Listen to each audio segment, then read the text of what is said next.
Okay, up on the hazardous weather graphic, got a wind chill advisory out for the Shishmaref area up to Kivalina, and especially around Point Hope. And that's out until midnight tonight for wind chills due to winds over 15 miles an hour, falling to 55 degrees below, or 45 degrees below zero. And that's only until midnight tonight. Otherwise, the remainder of the state, watch, warning, and advisory free. Satellite imagery showing still a low pressure here, slowly weakening and filling out over the western Bering Sea. And a lot of snow showers coming into the Shimia area and beginning to another batch pushing into Adak, and that extends up and then dissipates up toward the Pribilofs. Kind of a weak band here along the southwest coast. And then we have moisture pushing in across the panhandle today with another system, bringing areas of rain, 12-hour amounts, mostly under ½ an inch in the last 12 hours, ranging actually from about 1/10 of an inch to ½ an inch. And then areas of light snow here across southern Alaska with some kind of loose clouds across the area there, spilling up into the Tanana Valley area, with some light snow up into the Fairbanks area, over toward Eagle, and then down toward across the 40-mile country. And rolling this through again, not really much coming in behind here, kind of the edge of another system down here farther to the south. And then this band of clouds here along the southwest coast, really not all that strong. Low pressure over the Bristol Bay area brought areas of light snow today in that area up into the Kuskokwim Valley. Areas of light snow anywhere from a ½ inch to maybe 1.5 inches or 2 inches, depending on your location. Heavy, of course, in the mountainous terrains. But pretty light here across the area with the heaviest moisture with the main jet down to the south here along this frontal boundary here, bringing about ½ an inch of rain into southern southeast Alaska area. Widespread area of light snow, fog, and flurries up there over the Brooks Range, north slope out to the Arctic coast. And then out here to the west, that persistent low pressure area pulling slowly northward, slowly weakening, and winds becoming lighter out here from the west-southwest at about 15 to 30 miles an hour, even lighter over toward Adak and Atka, with some clearing as well today, and that extending into the eastern Aleutian, some snow showers around the Pribilof Islands with light winds there today at St. Paul. And for tonight, that won't change much. Maybe a dry evening for the Pribilofs and scattered snow showers for the Aleutians with, again, even lighter winds tonight. Breeziest area will be around Atka Island, maybe Adak, but nothing more than about 25 miles an hour or so as that low continues to weaken there over the western Bering. And snow showers will slowly start to taper off, but last pretty much all night tonight, especially out here. Look for some light snow over the Yukon Delta with this trough swinging in. Snow showers, Kuskokwim Valley into the Alaska Range, becoming scattered, isolated over Bristol Bay. Look for some clearing over Kodiak Island with northwest winds coming around this low center. Weak low center there just south of Cordova. Areas of light snow in the Copper River Basin, cloudy skies, snow showers just about all of the eastern interior, central interior up to the Arctic coast and north slope, and rain and snow showers here for the southeast coast. And for tomorrow, we still have the frontal boundary here kind of lining up with the main jet coming in to the southern southeast coast. So that's going to keep the rain and snow showers going, cloudy skies there through tomorrow. And look for some clearing here over the, areas east and south of the Alaska Range. Look for increasing sunshine tomorrow afternoon, all the way down to Kodiak Island. Even the Alaska Peninsula, isolated snow showers over the northeast Bristol Bay area. And along the western Alaska Range, some light flurries continuing in the Tanana Valley. Then a break here over the Kobuk-Koyukuk Valley out to Selawik, Kotzebue, northern Seward Peninsula. And pretty light winds with cloudy skies, flurries, light snow showers anywhere from the Brooks Range continuing out to the Arctic coast. And a little bit drier conditions now coming into the central Aleutians with this low continuing to weaken and drift northward, but we still have that trough extending from the center across the northern Bering Sea. So quite an area of light snow here extending into the southern Seward Peninsula, Norton Sound, and the Yukon Delta, kind of tapering off in toward the central interior areas. And then for Monday, looks like storm force winds coming with this system in the frontal boundary here, the low well south of Amchitka Island.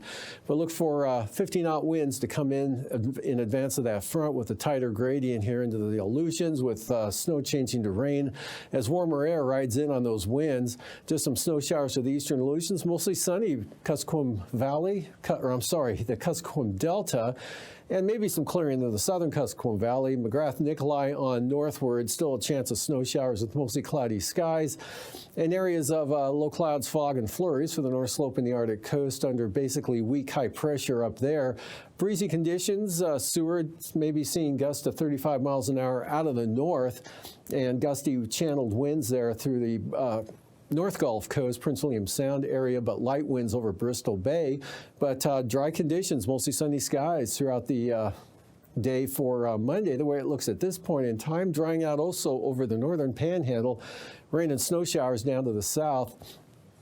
And then for lows tonight there, looking in the 30s for all of the panhandle tonight, 5 to 10 above for the Copper River Basin, near 0 in the Kuskokwim Valley, freezing for the Kodiak Island area, otherwise teens and 20s elsewhere. Highs for tomorrow, mid-20s to lower 30s, Bristol Bay, upper 30s, Kodiak Island, upper 20s to mid-30s, south central Alaska, 15 to 25, Kuskokwim Valley, and upper 30s to lower 40s for the panhandle, followed by lows a little cooler up here, 25 to 30 for the northern southeast coast, and down there freezing for the southern areas, and 5 to 10 below in the Copper River Basin, 5 to 15 above south central Alaska, in the 20s down toward the coast here, Kodiak Island, teens, Bristol Bay, and for highs, mostly in the 20s here over the Kuskokwim Valley, lower 30s for Bristol Bay, and 20s for south central Alaska, teens for the Copper River Basin, and again, lower 40s for the panhandle. Lows tonight, 5 to 10 below central interior and 20 to 30 below for the north slope and the Arctic coast. Highs tomorrow finally rising above 0 there for St. Lawrence Island, and 5 to 10 here over the central interior, near 0 in the Brooks Range. Followed by lows again, 0 to 10 below in the central interior, coldest on the north slope, followed by highs right around a little milder now, into the mid-teens for the central interior, near 0 for Bettles, Fort Yukon, and then from the Brooks Range on out below 0. And for the southwest coast, lows tonight in the teens, upper 20s for the Pribilofs and the western Aleutians, lower 30s for the Fox Islands, 20s to lower 30s for the Alaska Peninsula. Highs 35 to 40 for the peninsula there, and near freezing for the Pribilofs, mid to upper 30s for the Aleutians, and up toward 30 for the southwest coast, followed by lows on Monday morning, near 20 there for the coastal areas, upper 20s for the Pribilofs, mid 30s for the eastern Aleutians, 20s to lower 30s for the Alaska Peninsula, upper 20s out to the west there, followed by highs, lower 40s, Adak and Atka, and well, the eastern Aleutians, mid 30s for the Pribilofs, and right around 30 for the southwest coast. And now, aviation weather around Alaska. Sunday morning's flying weather. IFR here across the northern Bering Sea, in across the southwest interior, Kuskokwim Valley, right up to the Alaska Range, on down into Bristol Bay and north, through the west central interior, all the way up to the Arctic coast and eastward over to the border there, down in the Copper River Basin, some IFR lingering early on, northern Cook Inlet, Manuska Valley, becoming VFR down over southern Cook Inlet to Kodiak Island, and some IFR over the eastern panhandle. Pretty good out here in the Aleutians, a lot of VFR right on up to the Pribilofs, as well as marginal for the western Aleutians there. And then for the afternoon, VFR expanding northward here over the Bering Sea as this area lifts farther to the north, now covering St. Lawrence Island, and then down along the southwest coast, improving over the interior, especially east and south of the Alaska Range. Good VFR tomorrow afternoon. All of south central Alaska, Prince William Sound, Kenai Peninsula, Kodiak, and North Gulf Coast, into the Gulf of Alaska. And still not much change here over the southeast coast, and some IFR, eastern central Arctic coast, north slope down into the northern Kobuk and Koyukuk Valley areas, and staying pretty good all the way out to Shimianatu, a lot of VFR. And then for Monday morning, some marginal VFR moves into the central Aleutians and extends back to the northwest, just lifting north of the Amchitka Island to Shimia area. big area of IFR now over the northern Bering Sea, right on up across St. Lawrence Island, most of the Seward Peninsula and Norton Sound, all the way into the western Alaska Range and down into northern Bristol Bay, and some of that sliding eastward there into the Tanana Valley and central interior. Another zone up there to the northeast, but staying VFR here. At least through the morning hours Monday, Cook Inlet, and again everywhere east and south of the Alaska Range. IFR still holding on to the southeast coast, and in the afternoon you finally lose that with the northern panhandle VFR, southern half marginal VFR. Kodiak Island still VFR, and right on up into southeast interior. Now we've got some lower conditions pushing across the Alaska Range, gradual east marginal VFR getting into the Kamishak Bay, with the IFR hung up along the Alaska Range. Still IFR northern Bering Sea areas, and the next batch pushing into the Aleutians out here in the afternoon. For passes, Hanatuva and Adigan on Sunday, IFR. There we go. Lake Clark and Merrill, marginal VFR to start, improving to VFR probably late morning through the afternoon. Looking good for rainy, maybe lower conditions early on than VFR. Windy, VFR the entire day, hopefully. Marginal VFR to VFR for Isabel. Looking pretty good for Mentasta as well, kind of a marginal VFR day, especially on that northern entrance. And Tanita, though, VFR. Portage VFR, either entrance, especially in the afternoon hours to the evening. And for the Chilkoot and White passes, marginal VFR. Freezing levels north of the Pribilofs, down across northern Bristol Bay, cutting up across the northern Kenai Peninsula, just north of the North Gulf Coast areas, 2,000 feet here, pushing up along the central and south coast of the Panhandle. And for icing, not much of any significance over interior Alaska or out to the west. Could be an area of light to isolated moderate rime or mixed icing here for the southeast coast, but nothing too heavy or significant even there.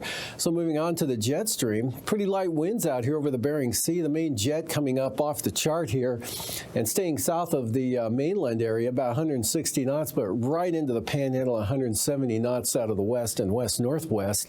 9,000 feet. Strongest wind flow here south of the Panhandle, about 75 to 80 knots there into British Columbia. West-northwest 40 knots up over the north-central part of the state, and then even stronger winds here across the Bering Sea, south side of this low center here, and also in advance of this system, anywhere from 55 to 60 knots or so right across the Bering Sea, diminishing as it approaches the coastal areas. 3,000 feet northwest, 40 knots across Kodiak Island, Kamishak Bay, and kind of extending back over the southwest interior, west-southwest 50 knots over the Bering Sea, and otherwise pretty light over the remainder of the interior here. And then winds also light there for the Panhandle as well. Taking a look at turbulence, moderate turbulence, Kodiak Island, Kamishak Bay, lee side of the Aleutian Range, the east side, and areas of moderate turbulence here for the eastern and west central Aleutians. And after the break, I'll be back with a look at the marine forecasts.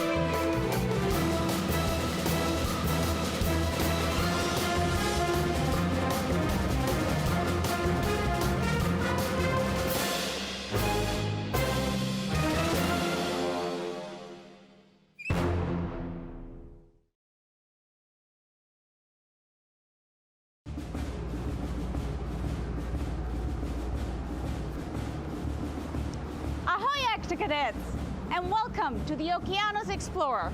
I'm Debbie, and I'm an ocean explorer. I work for NOAA, which stands for the National Oceanic and Atmospheric Administration. Together with many other people, I work on this ship, and we explore the deep sea. How do we do that? Let's go find out. Octonauts, let's do this. Yow! The pressure in the ocean is so great humans can't go there, so we send a special robot. Octocadets, meet Deep Discoverer, our special robot for ocean exploration. And this is Chris. He works with Deep Discoverer. Hi, Chris. Hey, Debbie. Can you tell us about what Deep Discoverer does? Sure. So this is Deep Discover, and today we're going to take Deep Discover up to 4 miles down to the ocean floor so you can see what Deep Discoverer sees. Now, how do we do that? We do that by using these powerful cameras and powerful lights. That's neat. And what is that? And this is our manipulator arm, and we use this arm to take biological and geological samples that we store up front in these boxes, and so that we can bring them to the surface so scientists can analyze them. Wow, isn't that cool, Octocadets? Wow! Now that we know more about the special robot that explores the seafloor, let's find out more about the ship. Octocadets, let's do this. Now let's find out what we do with D2's video. Come along. This is the control room. A lot of things about D2 happen in here. Behind me, you see the pilots. They steer D2 on the seafloor. And over here, we have scientists. Hi, Steve and Stacy. Hi, this is Steve and I'm Stacy and we are marine biologists. Can you tell us about the work you do here? We actually look at the videos collected by the robots and we try to identify organisms along with other scientists on the shore. What are you looking at right now? We're actually looking at a sea star. That's so awesome, thank you. Now let's look at how we make maps of the seafloor. Excellent, Quasi. A good map helps you to get to places you've never been. We also have a scientist on board who makes maps of the seafloor. Hi, Derek. Hi, Debbie. Can you tell us about your work? Sure. My job on the ship is to make maps of the ocean floor. We do this by sending sound from the bottom of the ship. It echoes off the seafloor and comes back to the ship. And then from that, we can make maps like this.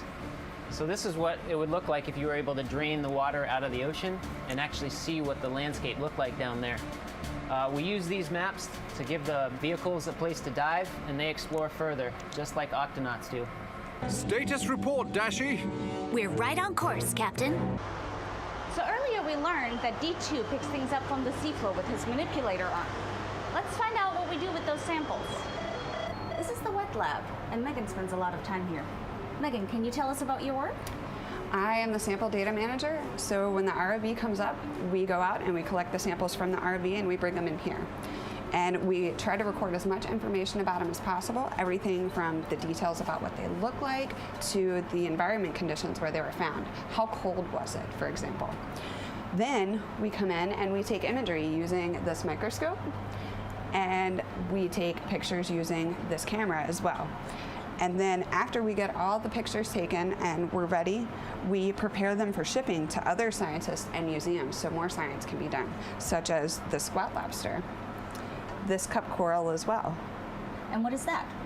This is a piece of coral, or several pieces of coral, that we think might actually be a new species. So we are going to send it out for a comparison to existing species to see if we discovered something new. Wow, you have a really cool job. Thank you.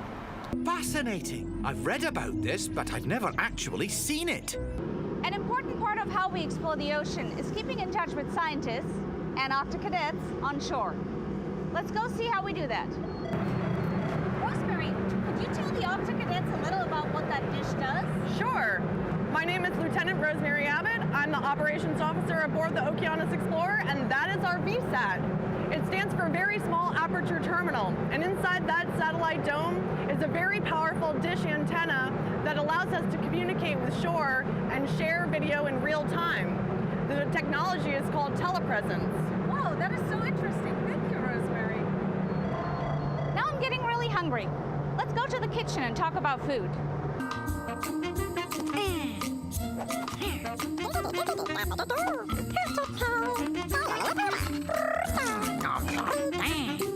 This is the ship's kitchen, also known as the galley.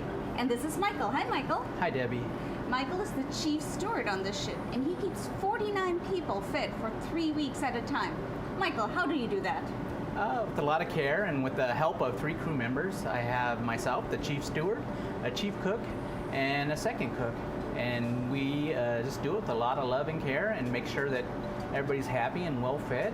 We use up to 150 dozen eggs per trip, up to 100 gallons of milk, a lot of veggies and fruits, a lot of snacks. Everybody's very pleased with what we usually put out. We also make sure that we do it in a loving way, in a sanitary way, in a safe way that keeps everybody from getting any tummy aches.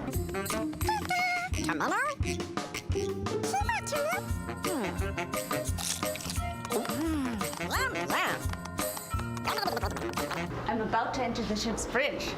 It's like the Octopod's headquarters. Octonauts to the HQ.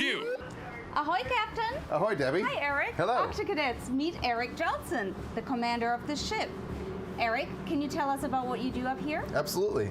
Hello, Octocadets. My name's Eric Johnson. I'm an Corps officer, and I'm the captain of the Okeanos Explorer. Welcome to my office. This is where we drive the ship. This is where we control the operations. We run the propellers that are underneath us in the back to the wheel up here at the front, which is where we steer. It's a pretty cool job. It's very exciting, and it's pretty beautiful around here as well. So, Octocadets, now you know a little bit about the ship and how we explore the deep sea. I hope you enjoyed our time together. I'll see you next time. Debbie, safety first.